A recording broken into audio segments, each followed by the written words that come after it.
Okay, let's dive into this. Welcome to The Explainer.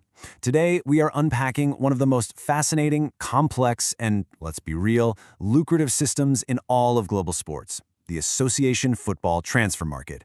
If you follow the beautiful game, you already know that the drama off the pitch, the wild rumors, those incredibly tense last-minute deals, the staggering sums of money can honestly be just as thrilling as the action on it. So we're going to look at the history, the bizarre loopholes, and the ongoing power struggles that completely define how players actually move from club to club. To truly wrap our heads around the scale of what we're talking about here, just think about this for a second. In the first 9 months of 2018 alone, FIFA recorded 15,049 international transfers of male players. And the money tied to those moves? A massive $7.1 billion in fees. $7.1 billion. That is a staggering amount of money changing hands globally in less than a single year. But how exactly does this giant machine work, and how on earth did it get so incredibly big? So the crucial point is understanding how a football transfer differs fundamentally from what you might see in North American sports leagues. In American sports, like the NBA or the NFL, teams typically trade players, right? This means they are essentially just exchanging the players along with their existing contracts. It's like taking over someone's lease. But a football transfer operates quite differently. When a player moves to a new club, their old contract is actually totally terminated. The buying club pays a transfer fee directly to the selling club as financial compensation to release the player's registration. Once that's done, the player and their brand new club sit down and negotiate an entirely new contract from scratch.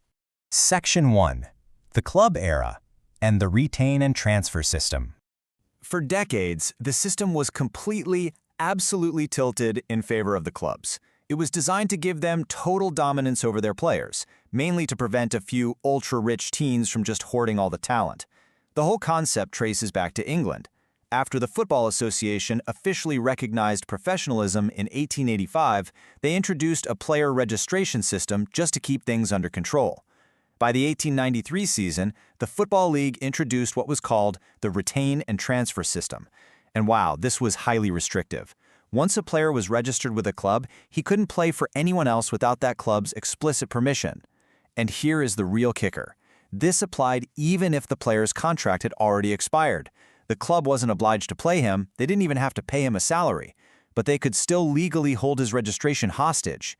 Naturally, clubs realized pretty quickly that they could demand a hefty fee from other teams to release that registration. And just like that, the transfer fee was born. Section 2. The Bosman Revolution. Power to the players. Obviously, that kind of absolute club dominance couldn't last forever. The entire landscape of football was violently shaken up by a single legal battle in the 1990s, a battle that fundamentally shifted the balance of power right back to the athletes. We're talking about the famous Bosman ruling. Picture this, it's 1990, and a Belgian player named Jean-Marc Bosman wants to move from his club, RFC Liège, over to a French team, Dunkirk. His contract had expired. He was a free man, right? Wrong. Liège demanded a £500,000 transfer fee, which Dunkirk basically laughed at and refused to pay.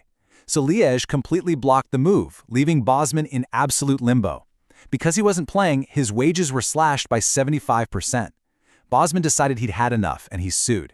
After a grueling 5-year legal battle, the European Court of Justice ruled in December 1995 that players should legally be free to move to a new club when their contracts expire, completely without a transfer fee.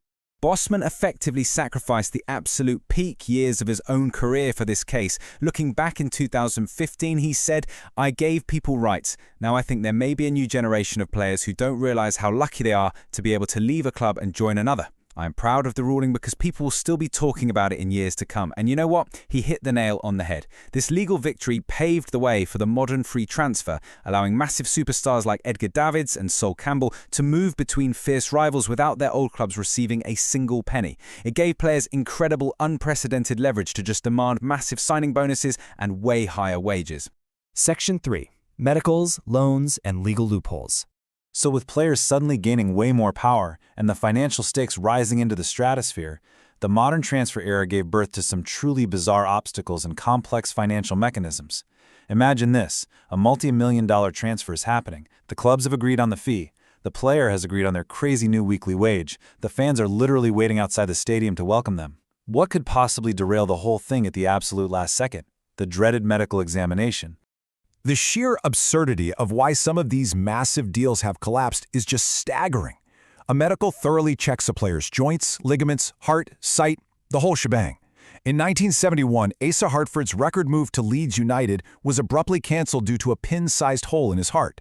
The crazy part? He went on to play in 2 World Cups without a single issue. In 2000, Ruud van Nistelrooy's massive move to Manchester United was delayed over fitness concerns. And wouldn't you know it, the very next day, he ruptured his ACL in training, delaying the transfer by a full year. Then in 2009, AC Milan canceled Ali Sissoko's transfer because a medical supposedly revealed a dental problem that doctors claimed could ruin his posture and cause muscle issues. Bad teeth. And my personal favorite, in 2013, George Boyd's move to Nottingham Forest famously collapsed over an inconclusive eye test. The margins for error in these mega investments are just incredibly tight. Beyond medicals, another major controversy bubbled up in the 2000s as transfer fees skyrocketed. The question literally became, who actually owns a player? This brought about a highly controversial practice known as third-party ownership. Instead of a club fully owning a player's rights, well, actually scratch that. It's more like treating a human being as a stock portfolio. Outside investors or shadow agencies would buy shares in a young player. They might cover his training and housing costs early on, sure, but in return, they take a massive percentage of his future transfer fees. This led to some highly secretive and incredibly complicated deals. The most famous was probably when West Ham signed Carlos Tevez and Javier Mascherano back in 2006. The total mystery surrounding who actually owned Tevez led to a record £5.5 million fine for West Ham. This practice introduced massive conflicts of interest because third parties had a direct financial incentive to force players to constantly transfer just to generate fees. It was a mess, leading the Premier League to ban it in 2008, followed by a total global FIFA ban in 2014. Section 4. The explosion of money, record-breaking fees.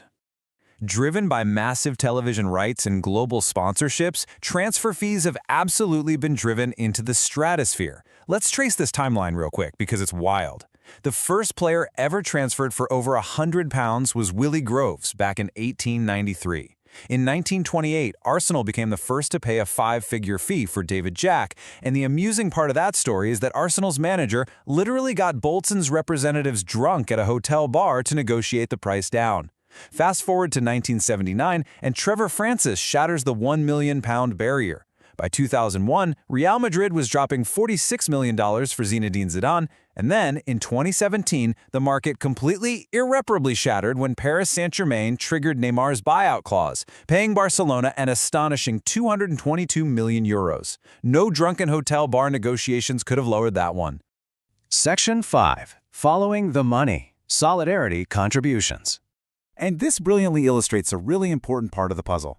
When an astronomical fee like €222 million is paid, you might assume it all just goes from one mega club's bank account directly into another's. But the selling club isn't the only one taking home a paycheck here. FIFA uses a clever mechanism called the solidarity contribution.